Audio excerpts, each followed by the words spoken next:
He hails from Dewsbury in the north of England. He was romanced to come to the Rabbitohs in 2010. He went on to play 182 games for the Rabbitohs. He played 2 for Great Britain, 24 for England, 1 for the NRL All-Stars. He also had a stint in Union playing 21 games for Bath and 6 for England. Would you please make welcome Slam and Sam Burgess.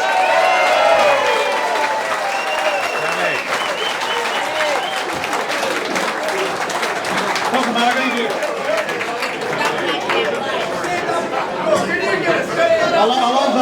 I love standing alongside these big fellas here.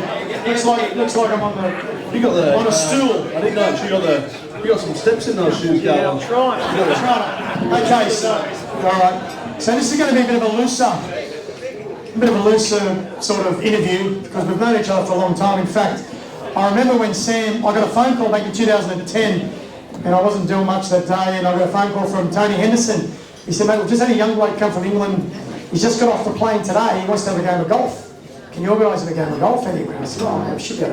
Who's he with?" He goes, "Just on his own." I said, "I can't let him play golf on his own." So we met him up the Coast Golf Club. We played around together, and we've been good mates ever since. And a lot's happened since then, Sam. Let's talk about your career and some of the wonderful highlights. Of course, that 2014 Premiership, Clive Churchill Medal. The 43-year drought-breaking Premiership, represented Great Britain, England, and in the Rugby World Cup. When you look back on that career now, is there something that sort of stands out more than anything else? Something that lives with you longer now that you've given the game away? Yeah, it's. I guess your careers. I remember my first day in Australia was December 14, 2009, and it was like 13 years ago now. I remember it like yesterday. It goes really quick. Your career goes really quick. So when you look back and try and think about things that mean something to you, I'd probably say that obviously the grand final stands out like a sore thumb. But probably on par with that is when me and my brothers played together for the first time in the same team. All 4 of us. I think it's the only time my mum's. We used to kick the ball around in the backyard, like most brothers, sisters and families in this room. Came from a club very similar back home in the north of England called Dewsbury Moor. And we'd make our own games up in the backyard called skills, and we always say, "Oh, we want to play together, our dreams to be professional athletes and whatever, but never did we think we'd play in Australia for South Sydney in the same team, and we managed to do it more than once, and we lived together for 4 or 5 years together doing that for a job, which is pretty special. So that one night that I played West Tigers at the SCG, my mum was there. I think it's the only time in her life she had to go to one stadium to watch all four boys play one game. So pretty cool. Pretty cool, right? Yeah. I'm just trying to imagine that backyard footy. You and Luke, of course. Luke being the oldest brother, yourself, and then the twins. There's about 5 years then, Bennett. You must have just taken a twin each. Is that what you? No. How did it work? Smaller than that, Gal. So it's always me and Luke be the twins. So we flogged them. Right?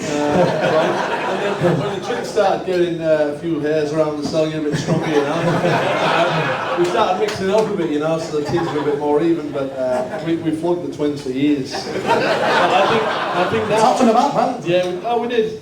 We gave them a few later in life issues, they're scared of it. Yeah. But no, it's like now they get their own back at training. When we were playing together at SAS, they ended up being 10, 15 kilos heavier than me and Luke. So when we get in the wrestling room at SAS, they go, "Right, this is my chance now." And George was the worst for it. He used to slam his throws around. He's the strongest teammate I've ever played with, and trained with. He's a machine, so he got his own back in time. He sure did.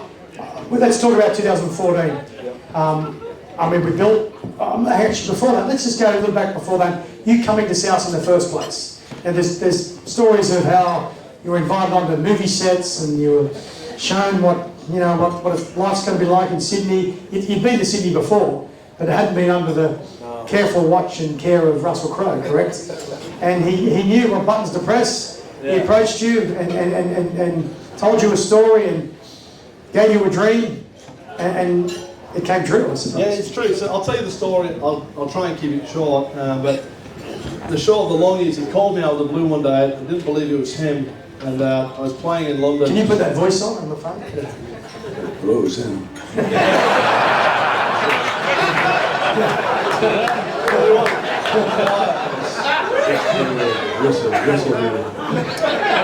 So I didn't believe him at the beginning, but he was very persistent, and he'd seen me play over there, and I scored a couple of tries against London, but they weren't much of a team back then in 2009, and he liked what he saw, and he said, look, I want you to come and play for South. So we did go on a movie set. Me and my, first met him, he said, let's catch up for dinner. I'm in Derby. For me being a northerner, that's like going all the way to New Zealand, you know, like from Dewsbury to Derby. I've never been there in my life. So Russell wants me to go. I said, can I bring my brother and a couple of mates? Yeah, no problem. So Luke came down with me and about 3 or 4 of my mates. Dean Widders actually came to the dinner. We had this fancy hotel, like, I'm sure it was like gold cutlery, and I wanted to steal a couple of knives and forks. Anyway, we ended up having just a great night. He was there filming Robin Hood, and by the end of the night, we didn't talk one thing about football. We were making prank phone calls off his phone, bringing the biggest celebrities in the world. With us, prank phone calling everyone. Okay, come on, name drop. Who was a couple? Who'd you pick out of his phone? I think we got Shane Warne, was one of them. The rest of his soul. And he was a good sport, actually. He was a great sport, and I think we were trying to get Leonardo DiCaprio. So you can imagine us, we're young kids from the north of England going, what the hell's going on here? Anyway, the next day he said, listen, come to the movie set, we'll have a real chat. I said, well, can I bring my mum this time? So me and my mum went down, mum's in the car, dolling herself up. You know. What are you doing? We're going to just Russell, you know. And I think he liked that I wasn't really fazed by him. He was just, to me, he was a normal bloke. And that's how we were brought up, that you treat everyone the same, equal respect. I don't get too sort of blown away by people's status. You just treat them, everyone from down here to up there, which really sets in good stead for the rest of our lives. But Mum was all doing the hair up and this and looking pretty.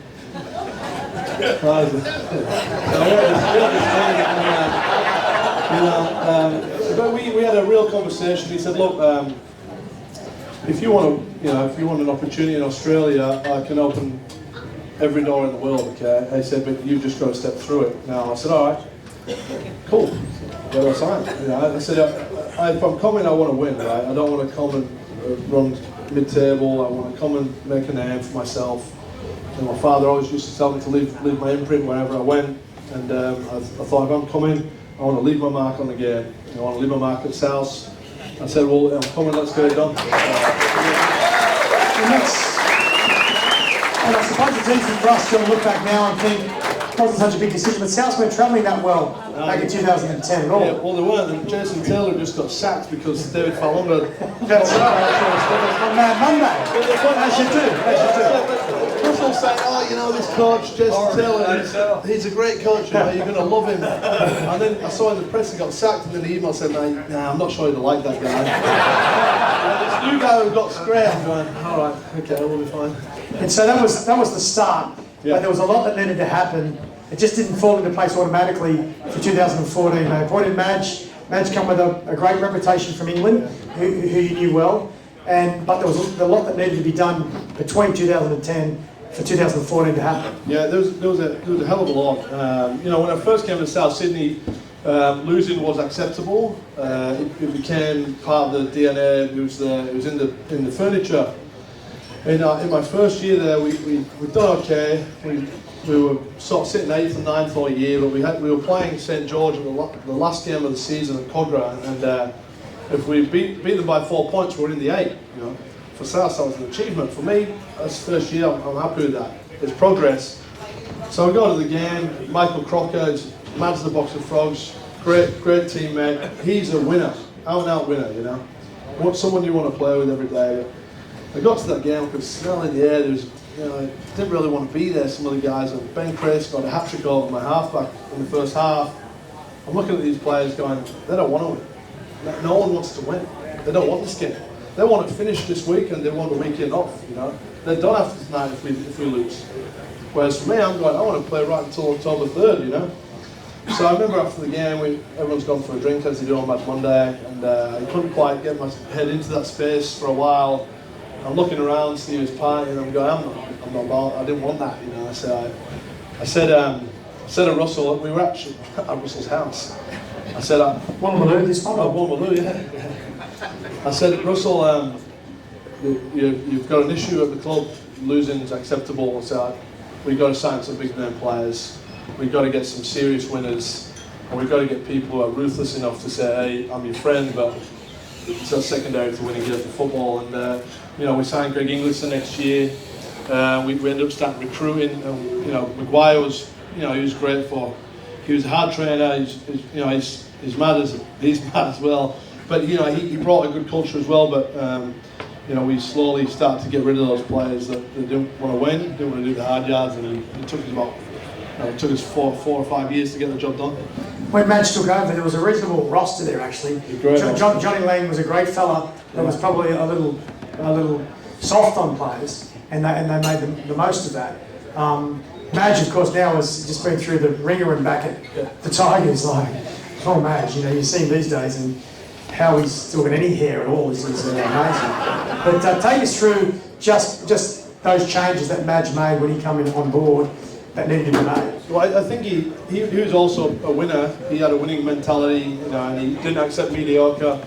So for me as a senior player with ambition, he was great. You know, he would carry a message, and he was saying what my head was telling me to say. You know, so when you've got the leader doing it and the coach, it's very easy for you then as a senior player to go to be that, and put it in a polite term, an arsehole, to create an environment that's about winning. You know, us also having balance to create a team. So he was good at brought great structure and you know, a work ethic that, you know, is still in the place today. He's probably sometimes could tone it down.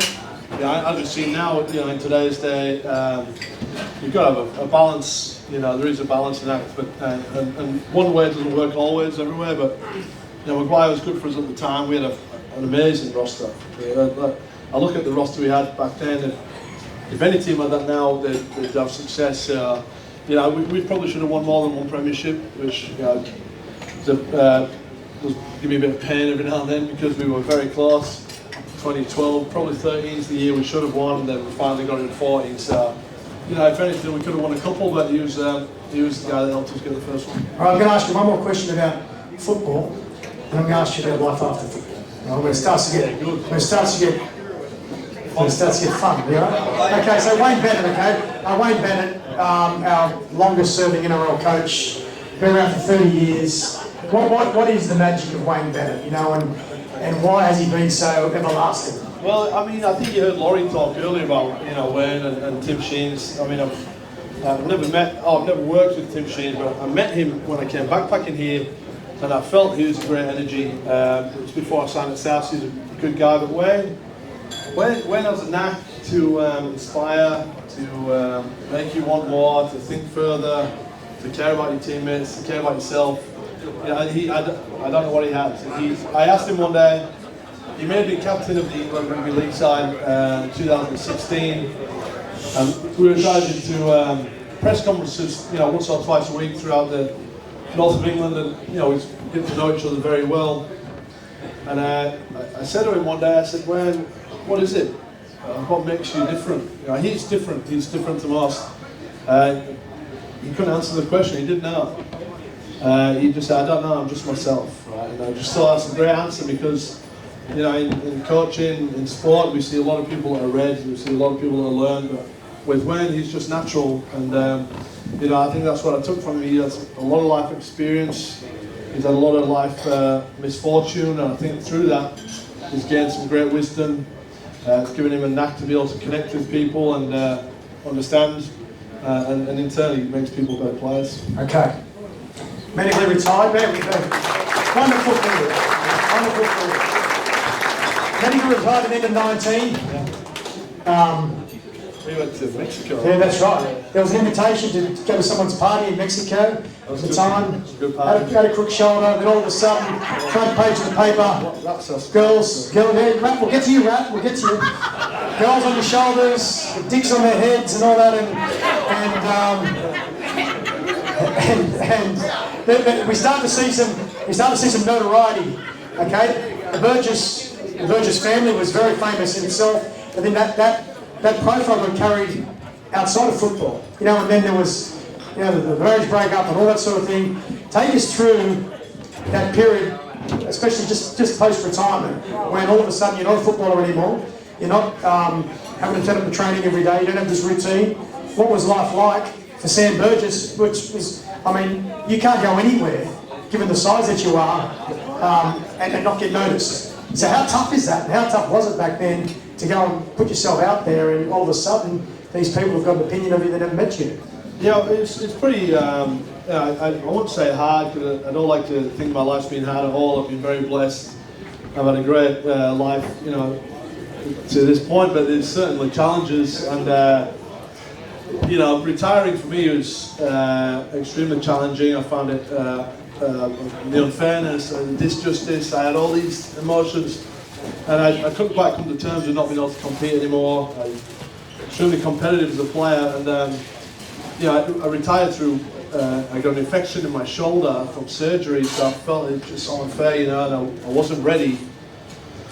So in the initial 6 months after retirement, I made some poor choices. I really didn't know how to manage that emotion of not being able to turn up to training and compete, and inspire, perform, the theatricals with sport or whatever. So, you know, it's harder than I expected. You know, but through that now, you get through it, you learn. I found out a few things about myself. You know, it really made me understand what sport was to me, and especially what rugby league was to me, what a team is to me. You know, and it's just a huge part of my life. You know, since 5 years old, it's all I've known, it's all I've done, and I'm extremely passionate about it. So that's why, you know, Laurie earlier saying, you know, I can't believe you want a head coach. It's the only thing I want to do. You know, I used to leave training on a Wednesday night. I'd go home, I'd eat my dinner, I'd go to sleep. I'm so excited to get up to train on Thursday morning.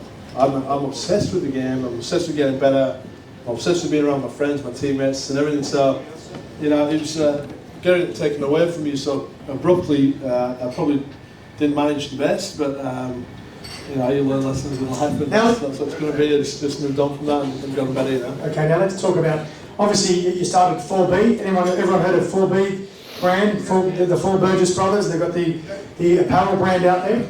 And then we've jumped into jerky. Yes, the jerky. Can you tell us about, you're doing some things, you know, commercially?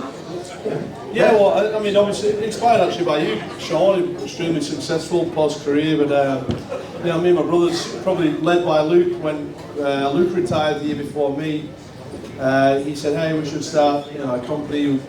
Initially we were going to make, I don't know, accessories and cool stuff, but then we decided to make accessories. Yeah, like, you know, like travel and you know, cool stuff, something we like. But we decided to get into some clothes, and we started making clothes, and 4B was born. And Luke runs that now to this day, which is it's a business that ticks over, but it keeps us sort of working together. We're around each other all the time. We're in communication about business, and it's growing. So, but we've also recently I'm coaching in Yarra Valley at the moment, in the Coffs Harbour region. It's a club very similar to here, Yarra Valley Axemen. Has anyone heard of them? Yeah. They're in Group 2, so I'm coaching there.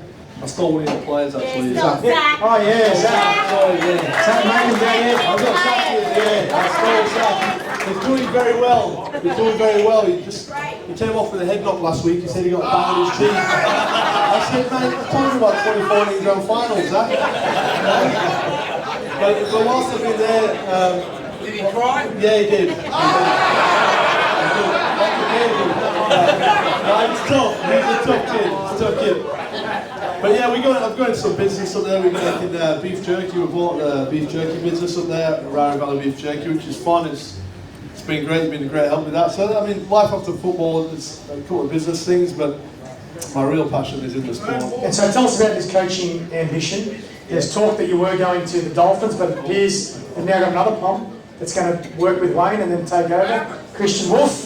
So, tell us the story about coming back to South. You know what, I mean, South is in my heart, you know, I gave a lot to the club, and I like to think it gave me a lot too. So I think my heart's there, you know, but the opportunity to work with Wayne was always appetising, you know, and he gave me a really clear role there, strong role. So we're just working through it at the minute. Watch this space, watch this space. I'm not sure what I'm doing this year. Okay. All right, now I'm going to move on to something else. Did anyone see the show SAS? Anyone see that? Who saw that show? Now, Sam, the decision to go on a show like that, for example, takes you just out of the eyes and ears of sports people into the general public. Because footballers, yeah, they have a fame with football followers, but all of a sudden now, you're in everyone's lounge room, you don't even watch the game. Firstly, tell us about, was it as hard as it looked? I mean, was it actually that hard, or we all know TV, they can make stuff look hard? Was it physically as tough as it looked, or coming from a football background, was it really not bad? And it was as hard as you saw on TV, probably, without trying to be a hero, it was actually harder than this show on TV. Hard. Whilst I'm watching the show back, I'm going, we did way more than that. We went up to 3 o'clock in the morning, sprayed with water, put us back to do. It was, to be fair, it was a pretty hard decision to go on it, because I never really wanted to be one of those people, Jackson. Those people, yeah, we know those people.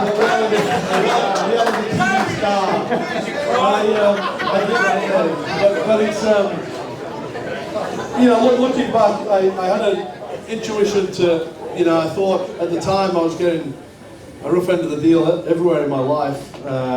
You know, I'm not making an excuse, that's just the way it was. My life can be complicated at times. It was at the time. I had cameras outside my house for for weeks. I couldn't leave my house. You know, I remember Luke bunkered in my apartment with me for 10 days because I just didn't want to leave my house. There's cameras ringing my doorbell all day, news cameras, paparazzi. I just didn't want to do a thing. And then I made the stupid decision to go on the show, but I thought I didn't want to talk. I'm not a guy. I don't talk to the media a lot and open myself up. I don't give them who I am. I try to keep it as private as possible. And I thought, well, you know what? Everyone thinks I'm an asshole. Everyone thinks I'm this guy. I know on this show, regardless of it being a TV show, I know it's hard, and I know it'll show my true character. I thought I'm going to do it, and I had a lot of legal bills.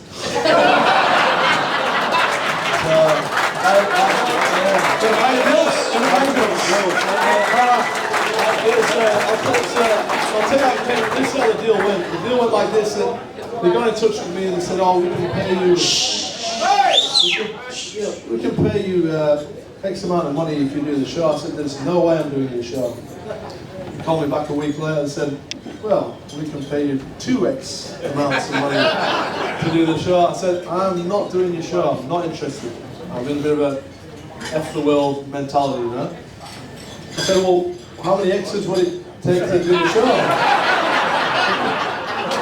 I was a stupid figure, and they said, "All right, we'll pay you that much." Okay. The show now, Was there a win bonus? Was there a win bonus? Yeah, so this is how I figured it out in my head. They kept saying... You looked around, first of all, you looked around, they tell you who was going on? No, they didn't tell me a thing. I think they're trying to get me locked in first, and then I don't think they had much money left to spend. So the win bonus, they kept saying to me, you know, if you hit this day and these are all the... I said, I don't care about the days, give me the end figure. I said, give me the, if I get to the end, just give me that figure. I don't want to know the other figures. They said, no, well, you must know, if you get to day 3, it's this point. I said, I'm telling you, just give me the end figure, because there's no way in the world I'll leave the show. Once I start, there's no way anyone will beat me. Like, there's no way I will not get to the end of the show. So I didn't really care about the other figures. So I just dealt with the end figure, and that's how I did it. So the bonus is just... The end figure. But tell us, there were some different people on there, strange people, you know. Who were your favourite people out from the show? Who were your favourite people? Well, I mean, there were some weirdos, there were some politicians on board. Michael, we're weird. We're all all got a little bit weird in this, but I mean, Colby Abaddon, he probably knows a few guys. Came across plenty of Colby's a good guy, but geez, he's out there. You know, there's an actor there called Dan Ewan. Yeah. I didn't say that. He's a bit of a character, but listen. Who's your favourite? Who is your favourite? Yana Pippin. Oh,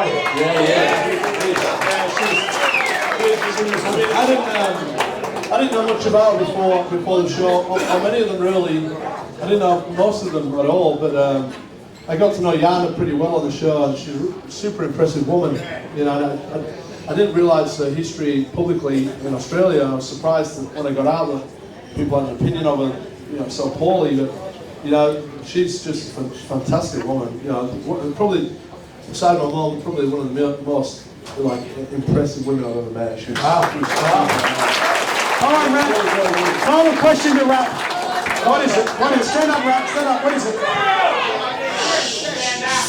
99% of this sounds crazy. I've heard it. I just want you to talk about 2014 and the story that you told about Ben Teo leading up to the grand final. What happened when you broke your fucking cheekbone? I don't know how to you tell the story when you told. It was incredible. I've watched it 1,000 times. I'll tell a story. It's a good story. Everyone hear the question? The story about Ben Teo. When we won the grand final, what you talked about. Alright, Tiger and Chuck. Hit me a lot. Alright. So,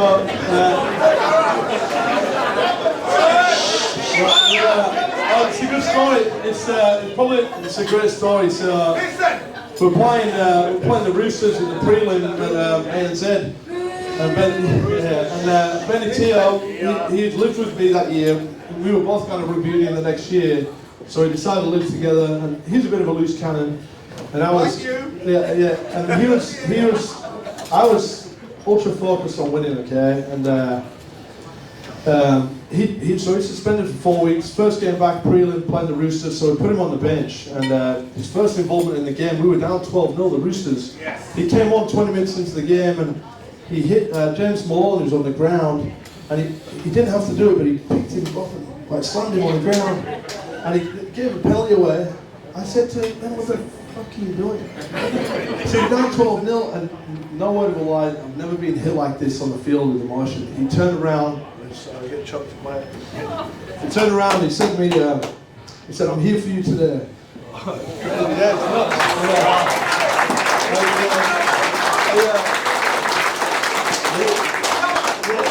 So I was like, holy shit, and that made me go, I'm not going to let this guy down today.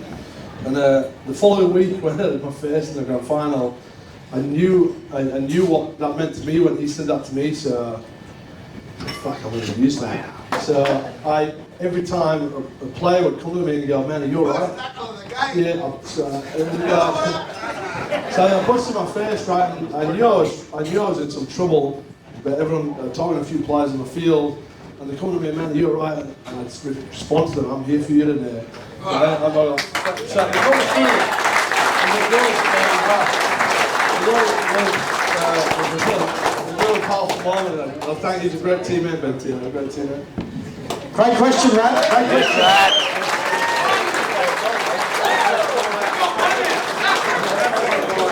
Hey Sam, it's great you can come here today, mate. Out here at Perouse. It's our home. It's where most of us came from. Really special to have a bloke like you here, honestly. One of the biggest names in the game. Him and his brother Luke come out here.